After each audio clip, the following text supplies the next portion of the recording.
ആരാണ് നമ്മുടെ സൂപ്പർ 60യിലെ ഇന്നത്തെ അതിഥി?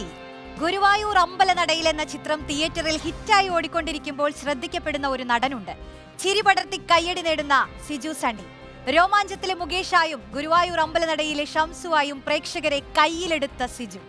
യെസ്, സിജു സണ്ണിയാണ് നമ്മുടെ അതിഥി. വെൽക്കം. ഹലോ ഹലോ ഹലോ, നമസ്കാരം. എന്തുണ്ട് വിശേഷം? ഹാപ്പി, അടിപൊളിയാണ്. ഹിറ്റാണ്. രോമാഞ്ചം കഴിയുമ്പോഴേക്കതേ ഗുരുവായൂർ അമ്പലനടയിൽ ഹിറ്റ് അടിച്ച് മുന്നോട്ട് പോകുന്നു. അങ്ങനെയൊക്കെ പറയുന്നു. ഭയങ്കര സന്തോഷം ഉണ്ടാവുമല്ലോ. ഭയങ്കര ഹാപ്പിയാണ്.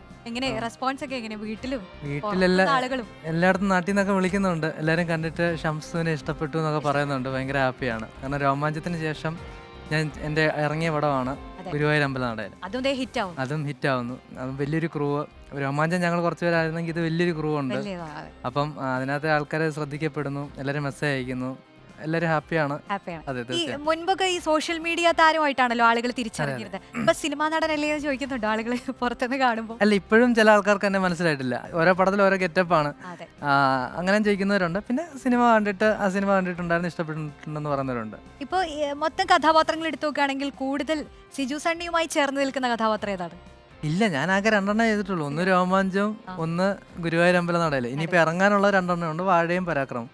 അപ്പം അങ്ങനെ കഥ അങ്ങനൊക്കെ ചോദിച്ചു കഴിഞ്ഞാൽ എനിക്ക് വ്യക്തിപരമായ ഒരു അനുഭവം പറയുകയാണെങ്കിൽ സിജു സണ്ണീനെ ശരിക്കും അറിയുന്നത്, ഫോളോ ചെയ്യുന്നത് കോവിഡ് കാലം തൊട്ട് ഞാൻ ഫോളോ ചെയ്യുന്നത്.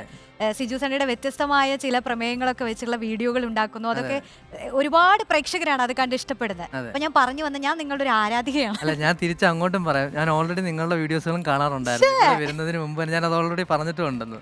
നമ്മൾ ഇടയ്ക്കൊന്ന് ചാറ്റ് ചെയ്തിട്ടുണ്ട്. നിങ്ങളുടെ വീഡിയോസുകൾ കാണാറുണ്ട്, അടിപൊളിയാണെന്നൊക്കെ പറയാറുണ്ട്. Okay, thank you. അപ്പോൾ ഇനി നമുക്ക് കഥാപാത്രങ്ങളിലേക്ക് തന്നെ വരാം. ഇപ്പോൾ ഗുരുവായൂർ അമ്പലനടയിൽ അതിപ്പോൾ ബേസിലായാലും പൃഥ്വി ആയാലും നിഖിലയായാലും അനശ്വരയായാലും ഒക്കെ ഇവരുടെ കൂടെയുള്ള ഒരു ലൊക്കേഷനിൽ നിങ്ങൾ ഉറപ്പായി എനിക്കറിയാം അടിച്ചുപൊളി ആയിരുന്നു. കാരണം നിങ്ങളെല്ലാവരും തീർച്ചയായിട്ടും എനിക്ക് അതിനകത്ത് ഏറ്റവും കൂടുതൽ ഞാൻ മിക്ക ഇന്റർവ്യൂസിലും പറയുന്നത് തന്നെ ബേസിലേട്ടനായിരുന്നു ഞങ്ങളുടെ ഏറ്റവും അടിപൊളിയായിട്ട് ഞങ്ങൾ എൻജോയ് ചെയ്ത ഒരാൾ. കാരണം ബേസിലേട്ടൻ അറിയാലോ, ഞങ്ങൾ ഫാമിലി സ്റ്റാർ എന്നൊക്കെ പറയും. അടിച്ചു പൊളിച്ച് നടക്കുകയാണെങ്കിൽ പോലും ഞങ്ങൾക്ക് ഭയങ്കര ഫ്രീഡം തന്നിട്ടുണ്ട് ബേസിലേട്ടൻ. തമാശകളാണെങ്കിലും അങ്ങോട്ടും കളിയാക്കും ഇങ്ങോട്ടും കളിയാക്കും. പക്ഷെ അതൊന്നും പുള്ളിക്ക് വലുതായിട്ട് ഫീലൊന്നും ആകത്തില്ല. നമ്മളെ അതുപോലെ തന്നെ ഇപ്പം ലൊക്കേഷൻ ടൈം, ഷൂട്ട് ടൈം ആണെങ്കിൽ പോലും എന്തെങ്കിലുമൊക്കെ തെറ്റിച്ചാലും പുള്ളി പറയും അയ്യേ, ആ ഒരു മോഡാണ്. അയ്യേ തെറ്റിച്ച് കളിയാക്കിക്കൊണ്ടാണെങ്കിലും പക്ഷെ നമ്മളെല്ലാവരും ചില്ലായിരുന്നു, അടിപൊളിയായിരുന്നു. ഇപ്പോൾ നമ്മൾ ആ ഒരു സിറ്റുവേഷൻ ഇപ്പോൾ ലൊക്കേഷനിലുള്ള എന്തെങ്കിലും ഒരു അനുഭവം ഒക്കെ പറയാൻ പറ്റുമോ രസകരമായിട്ടുള്ള? ലൊക്കേഷനിൽ ഞാൻ പറഞ്ഞില്ല, ഇത് ഒരുപാട് അനുഭവങ്ങളുണ്ട്. ഒന്ന് 24 ദിവസം 25 ദിവസത്തോളാണ് ഇതിന്റെ ക്ലൈമാക്സ് മാത്രം ഷൂട്ട് ചെയ്തത്. അതാ അത്രയും ഗുരുവായൂർ അതിപ്പോ പടം കണ്ടവർക്ക് അറിയായിരിക്കും. ആ ഗുരുവായൂർ അമ്പലത്തിൽ കയറി കഴിഞ്ഞാൽ തൊട്ടുള്ള 24 ദിവസത്തെ പരിപാടിയാണ് നിങ്ങളത് 20 മിനിറ്റ് കണ്ടത്. അപ്പൊ അത്രയും ദിവസം ഞങ്ങൾ ഒറ്റ കോസ്റ്റ്യൂമിലാണ് നിൽക്കുന്നത്. അപ്പം മഞ്ഞക്കുർത്തയും പിന്നെ ഒരു മയിൽപ്പീലിയുടെ ഒരു മുണ്ടും, ഇതായിരുന്നു ഞങ്ങളുടെ കോസ്റ്റ്യൂം 24 ദിവസം.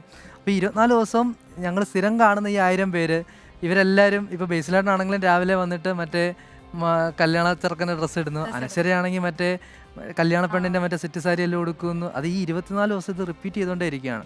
നിഖിലയാണെങ്കിലും ഇത് അങ്ങനെ തന്നെ, രാജചേട്ടനാണ്, എല്ലാം ഇത് ഇങ്ങനെ തന്നെ പോയിക്കൊണ്ടിരിക്കുകയാണ്. എന്താ അവിടെ ഉണ്ടായ അനുഭവങ്ങൾ ഒത്തിരി ഉണ്ട്. അതിപ്പോൾ ബേസിലേട്ടൻ്റെ ഇൻട്രോയെ പറ്റി ഞങ്ങൾ പലയിടത്തും പറഞ്ഞിട്ടുണ്ട്.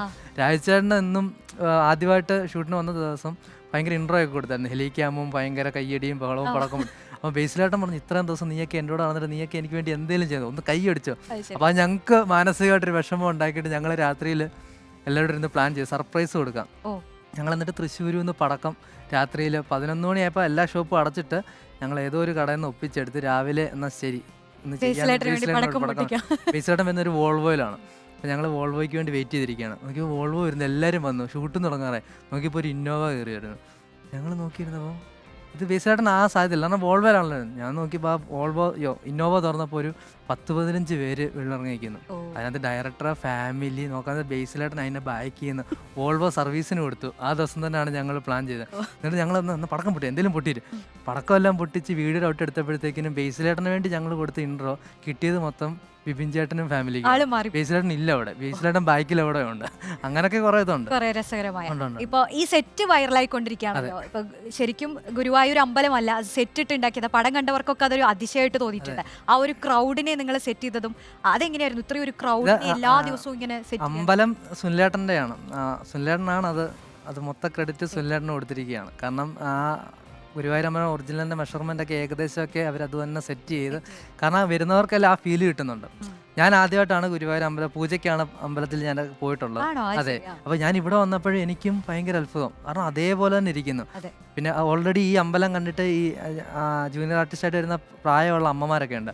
അപ്പോൾ അവർ വഞ്ചിക്കകത്ത് പൈസ ഇടുന്നു, ഈ അമ്പലത്തിൽ നോക്കി പ്രാർത്ഥിക്കുന്നു. അപ്പോൾ അവർക്ക് വരെയും അത് ഒരു നിമിഷം അവർക്ക് അറിയാതിരിക്കാം ഇത് ഓക്കെ ഇത് സെറ്റാണ്, പക്ഷെ അവരുടെ മനസ്സിലെവിടോ ഇത് ഒറിജിനൽ പോലെ തോന്നുന്നല്ലോ എന്ന് തോന്നിക്കുന്നുണ്ട്. പിന്നെ ഭയങ്കര സുനിലേട്ടൻ്റെ ആണ് അത് മൊത്തം ക്രെഡിറ്റും. പിന്നെ ഈ ജൂനിയർ ആർട്ടിസ്റ്റിൻ്റെ കാര്യം പറയുകയാണെങ്കിൽ 1500 പേരോളം ഉണ്ട്. അതിന് വേണ്ടി തന്നെ ഒരു 5-6 എക്സ്ട്രാ അസിസ്റ്റന്റ് ഡയറക്ടർമാരെ സെറ്റ് ചെയ്തിട്ടുണ്ട്. അവരാണ് ഈ പരിപാടികളെല്ലാം കോർഡിനേറ്റ് ചെയ്യുന്നത്. കാരണം ഇവർ പാസ് ചെയ്യണം, കണ്ടിന്യൂറ്റി നോക്കണം, ഇവരുടെയൊക്കെ കോസ്റ്റ്യൂം എല്ലാം നോക്കണ്ടേ, നമ്മൾ മാത്രമല്ലല്ലോ ഇത്രയും പേരെയും കൂടെ നോക്കണ്ടേ. ഇപ്പോൾ സിജു സണ്ണിയിലേക്ക് വരികയാണെങ്കിൽ, പണ്ടൊക്കെ നമ്മൾ സിനിമയിലാണെങ്കിൽ ഈ സിറ്റുവേഷൻ കോമഡികളാണല്ലോ, സ്ക്രിപ്റ്റിൽ എഴുതുന്ന കോമഡി നമ്മൾ ചെയ്ത് ഫലിപ്പിക്കാന്നുള്ള. ഇപ്പോൾ പക്ഷേ റിയലിസ്റ്റിക് കോമഡികളാണ്. അതിൽ ഇപ്പോൾ അഭിനേതാക്കളുടെ തന്നെ ഒരു പങ്ക് അതിലുണ്ടാവുമല്ലോ. അതിനുള്ള ഫ്രീഡം തന്നിട്ടുണ്ടായിരുന്നു വെച്ച് കഴിഞ്ഞാൽ അത് വിപിൻ ചേട്ടൻ, ദീപു ചേട്ടൻ രണ്ടുപേരും നമുക്ക് എന്തെങ്കിലും ഉണ്ടെങ്കിൽ പറയാം, ചേട്ടാ ഇങ്ങനെ സാധനം ഇവിടുന്ന് ഇട്ട് പറഞ്ഞോട്ടെ എന്ന് ചോദിച്ചു കഴിഞ്ഞാൽ അവർ ഓക്കെ പറയും. അവരെപ്പോഴും നമ്മളോട് പറയും നിങ്ങൾക്ക് എന്തെങ്കിലും തോന്നുന്നുണ്ടെങ്കിൽ പറയണം, അത് ഓക്കെ ആണെങ്കിൽ നമ്മളൊക്കെ എടുക്കും, ഇല്ലെങ്കിൽ നമുക്ക് കളയാം. കോമഡികളൊക്കെ ഉണ്ടോ?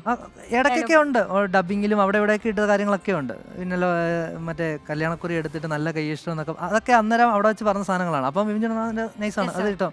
അങ്ങനെയുള്ള ഫ്രീഡം. തമാശ ചെയ്യാനാണ് കടുപ്പം എന്ന് പറഞ്ഞു കേട്ടിട്ടുണ്ട് ഒരുപാട്. എല്ലാ കാര്യങ്ങളും കടുപ്പമാണ്. പിന്നെ അങ്ങനൊന്നും ഇല്ല, എല്ലാ കാര്യങ്ങളും ചെയ്യുമ്പോൾ അത് കടുപ്പമാണ്. ഇപ്പം എൻ്റെ അടുത്ത് ഒരു ഇമോഷണൽ സാധനം ചെയ്യാൻ പറഞ്ഞു കഴിഞ്ഞാൽ ചിലപ്പോൾ അതെനിക്ക് കടുപ്പമായിരിക്കും. അത് ചിലപ്പോൾ കുറേ പ്രാവശ്യം ചെയ്യുമ്പോഴായിരിക്കും ഞാനത് ട്രാക്ക് ആവുന്നത്.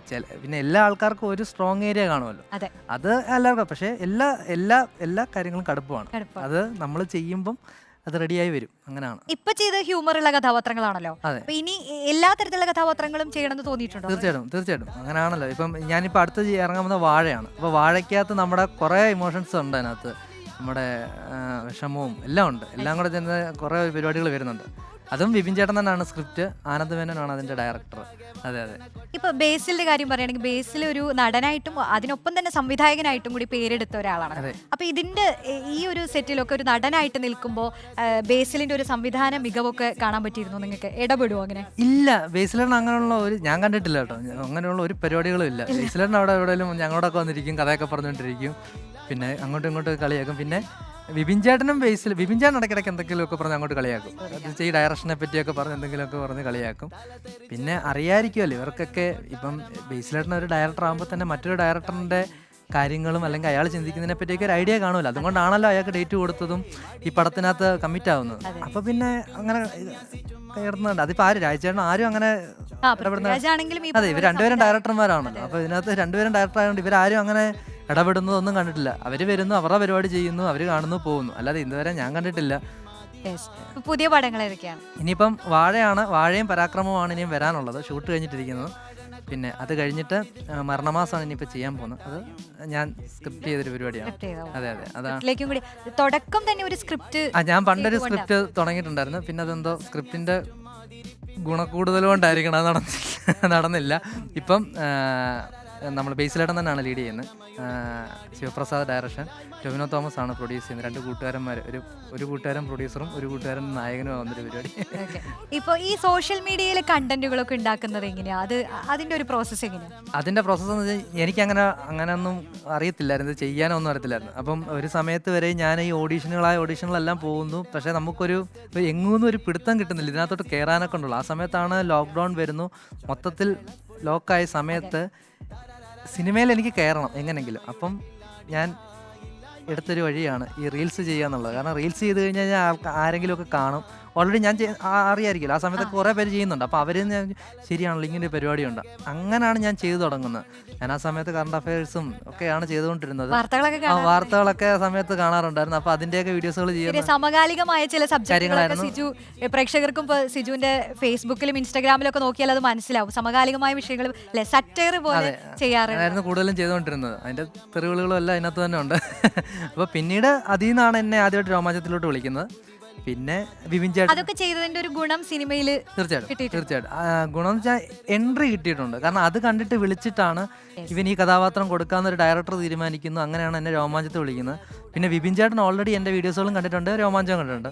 അപ്പം നമ്മളെയൊക്കെ വിളിക്കുന്നത് ഇതിൻ്റെ ബേസിലാണ് വിളിക്കുന്നത്. അതുകൊണ്ട് ഇപ്പം ഞാൻ ഇതൊന്നും ചെയ്യാതെ തന്നെ ആരെങ്കിലും വന്ന് വിളിക്കും എന്ന് പറഞ്ഞു കഴിഞ്ഞാൽ നടക്കത്തില്ല. ഞാനും പണിയെടുത്തു, ആ പണിയെടുത്തത് മറ്റൊരാൾ കാണുന്നു, അങ്ങനെയാണല്ലോ ഇതിൻ്റെ പരിപാടികളെല്ലാം നടക്കുന്നത്. ഇപ്പോൾ തുടക്കം തൊട്ടേ സിനിമയിൽ വരണമെന്ന് ആഗ്രഹിക്കുന്ന ഒരാളാണല്ലേ, അതിന്റെ ഇടയിൽ ജോലി ചെയ്യാനായിട്ട് സൗദിയിലേക്ക് പോകുന്നുണ്ട്, വീണ്ടും തിരിച്ചു വരുന്നുണ്ട്. അപ്പൊ അതെ, അത്രത്തോളം ആഗ്രഹം എന്താണ് അങ്ങനെ സിനിമയിലേക്ക് ആകർഷിക്കുന്ന ഒരു ഘടകം എന്താ? ഞാൻ പണ്ട് സ്കൂൾ പഠിച്ചുകൊണ്ടിരുന്ന സമയത്ത് തന്നെ ഞാൻ തെരുവ് നാടകങ്ങൾ പരിപാടികൾ കൂടുതലായിട്ട് പോകുന്നുണ്ടായിരുന്നു. അപ്പം അതിന് വേറൊരു ഓഡിയൻസ് ആണ്. അപ്പോൾ തന്നെ റിസൾട്ട് കിട്ടും. നമ്മളൊരു പരിപാടി അന്ന് ഞങ്ങൾ 10ാം ക്ലാസ്സിലൊക്കെ പഠിക്കണം, നമ്മൾ ചെയ്യുന്നു, അപ്പം തന്നെ നമ്മുടെ ചുറ്റുമുള്ള ഓഡിയൻസ് നമ്മളെ പിള്ളേരാണ്, എല്ലാവരും ഏറ്റെടുക്കുന്നു, ഭയങ്കര കൈയടിക്കുന്നു. അപ്പം ഇത് പണ്ട് തൊട്ടേ ഒരു രസം പിടിച്ചൊരു പരിപാടിയാണ്. അങ്ങനെ വന്നപ്പോഴാണ് ഇതിൻ്റെ സിനിമ എന്നുള്ളൊരു തലം എനിക്ക് അന്നൊന്നും അറിയത്തില്ലായിരുന്നു. അങ്ങനെ ഈ നാടകത്തിനുണ്ടായിരുന്ന ആൾക്കാർ തന്നെ അസിസ്റ്റൻറ്റ് ഡയറക്ടർമാരൊക്കെ, അപ്പോൾ അവരുടെ നമ്പരൊക്കെ ഞാൻ മേടിച്ച് വെക്കുമായിരുന്നു. അപ്പോൾ അന്ന് ഈ 10ാം ക്ലാസ് +1 സമയത്തൊന്നും ഈ സോഷ്യൽ മീഡിയയ്ക്ക് അധികം കാസ്റ്റിംഗ് കോളൊന്നും അധികം ഇല്ല. അപ്പോൾ ഞാൻ ഇവരെ വിളിക്കും. അപ്പോൾ അവർ പറയും ഞായറാഴ്ച കൊച്ചിയിൽ ഇന്ന സ്ഥലത്ത് ഓഡീഷൻ ഉണ്ടെന്നാണ്. അപ്പോൾ ഞാനത് നോട്ട് ചെയ്ത് വെച്ചിട്ട് ഞാൻ കൊച്ചി വരും, ഞായറാഴ്ചകളിലൊക്കെ കൊച്ചി വരും. അപ്പം അങ്ങനെയാണ് ഞാൻ ഇതിൻ്റെ പരിപാടികളിലേക്ക് തുടങ്ങിയിടുന്നത്.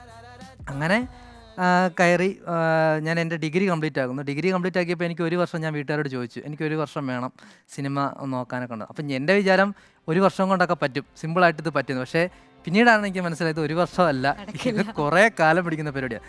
അങ്ങനെ 1 വർഷം കഴിഞ്ഞപ്പോഴത്തേക്കിനും വീട്ടുകാർ പ്രഷർ തന്നു, ഗൾഫിൽ പോകണം. കാരണം ഞാൻ ഡിഗ്രി കംപ്ലീറ്റ് ആണ്, സർട്ടിഫിക്കറ്റുമായിട്ട് വെറുതെ ഇരിക്കുകയാണ്. അങ്ങനെ ആ പ്രഷർ സഹിക്കാൻ വയ്യാതെയാണ് ഞാൻ സൗദിക്ക് പോകുന്നത്. ഞാൻ സൗദി ചെന്നിരുന്നപ്പോഴും എൻ്റെ ഫ്രണ്ട്സൊക്കെ ഇവിടെ ഉണ്ട്, അവരൊക്കെ സിനിമാ പരിപാടികളൊക്കെ ചെറുതായിട്ടൊക്കെ കയറി തുടങ്ങുന്നു. അപ്പോൾ എനിക്ക് മാനസികമായിട്ട് ഭയങ്കര വിഷമം. ഞാനവിടെ ഉണ്ടായിരുന്നെങ്കിൽ ചിലപ്പോൾ എനിക്കും കയറാൻ പറ്റും എന്നുള്ളൊരു തോന്നലുകളൊക്കെ ഉണ്ടായി. അങ്ങനെ ഞാൻ അവിടെ ഒരു 1.25 വർഷം നിന്നിട്ട് ഞാൻ നൈസായിട്ട് അവിടെ എക്സിറ്റ്, എൻ്റെ ഇക്കാമയ്ക്ക് ഇത് കാലാവധി കഴിയുമ്പോൾ അടുത്ത പുതുക്കി കഴിഞ്ഞാൽ വീണ്ടും 2 വർഷം നിൽക്കണം. പുതുക്കുന്നതിന് മുമ്പ് ഞാൻ അവിടെ നിന്ന് ടാറ്റ ബൈ ബൈ പറഞ്ഞിട്ട് ഞാൻ രക്ഷപ്പെട്ടു. അപ്പോൾ അത്രയും ഒരു പ്രയത്നിച്ചതിന്റെ ഭാഗമായിട്ട് തന്നെ ഇങ്ങനെ അതിൻ്റെ ഒരു സന്തോഷം എങ്ങനെയാണ്? അത് നമ്മൾ കണ്ട കാര്യമാണല്ലോ, നമ്മളിത് കയറണമെന്നൊക്കെ ആഗ്രഹിച്ചൊരു കാര്യമാണ്. അത് ഇപ്പം നമുക്ക് കിട്ടുന്നുണ്ട്. നമ്മൾ അങ്ങോട്ട് അവസരം പണ്ട് ചോദിച്ച ഡയറക്ടർമാരൊക്കെ ഇപ്പം നമ്മളെ ഈ വിപിൻ ചേട്ടന് തന്നെ ഞാൻ മുതുകോ കഴിഞ്ഞിട്ട് വിപിൻ ചേട്ടൻ ഫസ്റ്റോടെ മുതുകമാണ്. ഈ സമയത്ത് ഞാൻ ചാറ്റ് ചെയ്തിട്ടുണ്ട്, എനിക്കൊരു അവസരം തരുമെന്ന് വെച്ചിട്ട് കുറേ വർഷങ്ങൾക്ക് മുമ്പ്.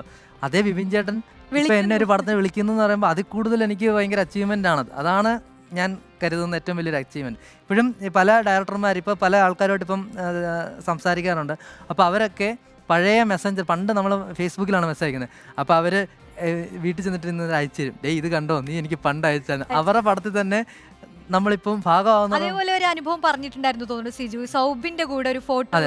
അതെ അത് ലൊക്കേഷനിൽ വെച്ചത് കാണിച്ചു കൊടുത്തത്. എന്ന് വെച്ചാൽ ഞാൻ പറവ സമയത്ത് ഞാൻ ഓഡീഷന് പോയിട്ടുണ്ടായിരുന്നു. അന്ന് കിട്ടിയിട്ടില്ല, പക്ഷെ അന്നൊരു ഫോട്ടോ എടുത്തായിരുന്നു ഞാൻ സൗബിക്കയോട്. അങ്ങനെ ഞാൻ രോമാഞ്ചത്തിന്റെ സമയത്ത് ഷൂട്ടൊക്കെ കുറെ കാലം കഴിഞ്ഞപ്പോഴത്തേക്കും ഞാൻ നൈസായിട്ട് അപ്പോൾ സൗബിക്ക് ഓർമ്മയില്ല, കാരണം എത്രയോ പേര് ഫോട്ടോ എടുക്കുന്നതാണ്. പക്ഷെ അത് എന്നെ സംബന്ധിച്ചിടത്തോളം അന്ന് ഞാൻ എടുത്ത ഫോട്ടോയും ഞാൻ രോമാഞ്ചത്തിൽ വെച്ചെടുത്ത ഫോട്ടോയും തമ്മിൽ വലിയൊരു വ്യത്യാസമുണ്ട്. അന്ന് ഞാനൊരു ജസ്റ്റ് ഒരു കാണിയായിരുന്നു, ഇന്ന് ഞാൻ കൂടെ അഭിനയിക്കുന്ന ഒരാളാണ്. അത് എന്നെ സംബന്ധിച്ചിടത്തോളം അതൊക്കെയാണ് എൻ്റെ. സിജു, നമ്മളീ പറയുമായിരുന്നേ, നമ്മൾ പറയുമല്ലോ വീട്ടുമുറ്റത്ത് സ്വന്തമായി ഒരു കാറുണ്ട് എന്നൊക്കെ പറയുന്ന പോലെ, ഞങ്ങൾക്ക് ഇവിടെ ഞങ്ങളുടെ സ്റ്റുഡിയോയിൽ സ്വന്തമായി ഒരു മിനി കൂപ്പർ ഉണ്ട്. വീട്ടുമുറ്റത്ത് കാർ മാത്രമല്ല, വീട്ടുമുറ്റത്ത് ഒരു ലാപ്ടോപ്പ് ഉണ്ട്. എൻ്റെ പണ്ട് തൊട്ടുള്ള ഒരു ഡൗട്ടായിരുന്നു, ഇവരെന്താണ് ഈ ലാപ്ടോപ്പിനകത്തിരിക്കുന്നത്. ഇതിനകത്തൊന്നുമല്ല, ഇത് വെറുതെ ഓഫാണ്. പക്ഷെ ആവശ്യമുള്ളപ്പോൾ ഞങ്ങൾ വാർത്തയൊക്കെ വരും. എന്നാൽ ഞങ്ങളുടെ കാർ എങ്ങനെയുണ്ട്? കൊള്ളാം, നന്നായിട്ടുണ്ട്. മഞ്ഞ കളർ, പച്ചമോരിന്റെ കളറുള്ള ഒരു മിനി കൂപ്പർ. മിനി കൂപ്പറൊക്കെ വാങ്ങാൻ പ്ലാൻ ഉണ്ടോ? ഇല്ല, ഇപ്പൊ തൽക്കാലം ഞാൻ വലിയ പ്രശ്നങ്ങളും ഇല്ലാതെ പോകുന്നുണ്ട്. അല്ലെങ്കിൽ ഞാനൊരു EMI നടനായിട്ട് മാറേണ്ടി വരും. ഞാൻ അതിന്റെ EMI അടയ്ക്കാനെ കൊണ്ട് സിനിമയ്ക്ക് അഭിനയിക്കാൻ വേണ്ടി വരും. അപ്പൊ ഇപ്പൊ ഈ പറഞ്ഞ പോലെ ഇനിയും ഒരുപാട് സിനിമകൾ നല്ല രീതിയിൽ വരട്ടെ, അത്തരത്തിലല്ലേ പ്രതീക്ഷിക്കുന്നത്? അങ്ങനെയാണല്ലോ, ഒരിക്കലും പന്ന സിനിമ പറഞ്ഞാൽ ആരും ആഗ്രഹിക്കുന്നില്ലല്ലോ, നല്ല സിനിമകൾ വരട്ടെ. ഈ എങ്ങനത്തെ കഥാപാത്രങ്ങൾ വരണതാണ് ശരിക്കും ആഗ്രഹിക്കുന്നത്? എനിക്ക് ചെയ്യാൻ പറ്റുന്ന കഥാപാത്രങ്ങൾ വരണം. ഇപ്പം ഞാൻ എല്ലാ കഥാപാത്രങ്ങളും ചെയ്യാൻ താല്പര്യമുണ്ട്. പക്ഷേ നമുക്കൊരു സീൻ കിട്ടുമ്പോഴായിരിക്കുമല്ലോ, നമ്മൾ ചെയ്യുമ്പോഴാണല്ലോ അത് പാളിയോ ഇല്ലയോ എന്ന് അറിയാവുന്നത്. പക്ഷെ എങ്കിലും ചില ദിവസങ്ങളൊക്കെ ഒറ്റയ്ക്കൊക്കെ ഇരിക്കുമ്പോൾ ചുമ്മാ ഞാൻ ചില ആൾക്കാരൊക്കെ വലിയ വലിയ നടന്മാർ ഈ ഇമോഷൻ സീനൊക്കെ എങ്ങനെ ചെയ്തു എന്നൊക്കെ ഞാൻ ചുമ്മാ ഇരുന്ന് നോക്കിയിട്ട് അതുപോലൊക്കെ ചുമ്മാ കണ്ണടിച്ച് നോക്കാറുണ്ട്. തീർച്ചയായിട്ടും, കാരണം നമുക്കറിയത്തില്ലല്ലോ. ഈ സിനിമ ഏത് ജോണറിലുള്ള സിനിമയാ കൂടുതൽ കാണാറ്? അങ്ങനൊന്നുമില്ല, എല്ലാം കാണും. ഇംഗ്ലീഷ് സിനിമകളൊന്നും കാണാറില്ല. ഞാൻ കണ്ടിട്ടുള്ളത് ജുറാസിക് പാർക്ക്, അനക്കൊണ്ടയും സ്പൈഡർമാനും ഒക്കെയുള്ള. എനിക്ക് അത് വലിയ പരിപാടികൾ എനിക്ക് അറിയത്തില്ല. പിന്നെ ഈ നേരത്തെ പറഞ്ഞ പോലെ മലയാള സിനിമ ഒരു വലിയൊരു കാലത്താണല്ലോ, എല്ലാ സിനിമകളും ഹിറ്റ് ആവുന്നു, അതിനെക്കുറിച്ച് ആലോചിച്ചിട്ടുണ്ടോ? പിന്നെ ഞങ്ങളിപ്പോൾ പ്രതാപകാലത്തിലാണ് നിൽക്കുന്നത്. എന്നുവെച്ചാൽ മലയാള സിനിമയെ എല്ലാ ആൾക്കാരും നോക്കുന്ന സമയത്ത് അതിൻ്റെ ഭാഗമാകുക എന്നുള്ളൊരു അതൊരു വലിയ കാര്യമാണ്. അവരും പടം കാണുമ്പോൾ ഞങ്ങളെയും എവിടെയെങ്കിലുമൊക്കെ ഒന്ന് ശ്രദ്ധിക്കുമല്ലോ, ഞങ്ങളെയും വലിയ വലിയ പാൻ ഇന്ത്യൻ സിനിമകളിലോട്ടൊക്കെ വിളിക്കട്ടെ എന്നൊക്കെ ഇടയ്ക്ക് ചുമ്മാ ഇരിക്കുമ്പോൾ ഞങ്ങൾ പറയും ഇത് ചിലപ്പോൾ രാജമൗലി കാണും, കാരണം രാജചേട്ടനും രാജമൗലിയും കമ്പനി ആകുമ്പോൾ ഈ പടം രാജമൗലി കാണും. ചുമ്മാ ഇരുന്ന് പറയും രാജമൗലി ചിലപ്പോൾ നമ്മളെ കാണും, അങ്ങനെ നമ്മളെ വിളിച്ചാലോ, അങ്ങനെയൊക്കെ ചിന്തിക്കാറുണ്ട്. പിന്നെ ഇപ്പൊ അറിയാത്ത പ്രേക്ഷകർക്ക് വേണ്ടി സിജു ഏത് നാട്ടുകാരനാണെന്നൊക്കെ ഒന്ന് പറഞ്ഞോളൂ. നാട്ടുകാർ കാണുന്നുണ്ടെങ്കിൽ ഭയങ്കര അഭിമാനം. അതെ, ഞാൻ പത്തനംതിട്ട തട്ടകീരുഴി എന്നാണ് വരുന്നത്. എൻ്റെ പേര് സിജു സണ്ണി, അറിയാത്തവർക്ക് ഒന്നുകൂടെ പറയാം, എൻ്റെ പേര് സിജു സണ്ണി. ഓക്കെ, അപ്പോ ഇനി ഒരുപാട് സിനിമകൾ ഉഷാറായിട്ട് എല്ലാം അടിച്ചു പൊളി പടങ്ങൾ ചെയ്യാൻ പറ്റട്ടെ, പ്രേക്ഷകരെല്ലാം അങ്ങ് ഏറ്റെടുക്കട്ടെ. അതെ, എല്ലാം ഏറ്റെടുക്കട്ടെ. എന്നെ ഇവിടെ വിളിച്ചതിനും ഭയങ്കര താങ്ക് യു. കാരണം ഞങ്ങളൊക്കെ തുടക്കക്കാരാണ്, തുടക്കക്കാരെ സപ്പോർട്ട് ചെയ്യുന്നത് വലിയൊരു കാര്യമായിട്ട് കാണുന്നു. ഇതുപോലെ ഇനിയും ഉണ്ടാവട്ടെ. Thank you so much. Thank you. Okay. Yes, Siju സണ്ണിയുടെ വിശേഷങ്ങളാണ് നമ്മൾ കേട്ടത്.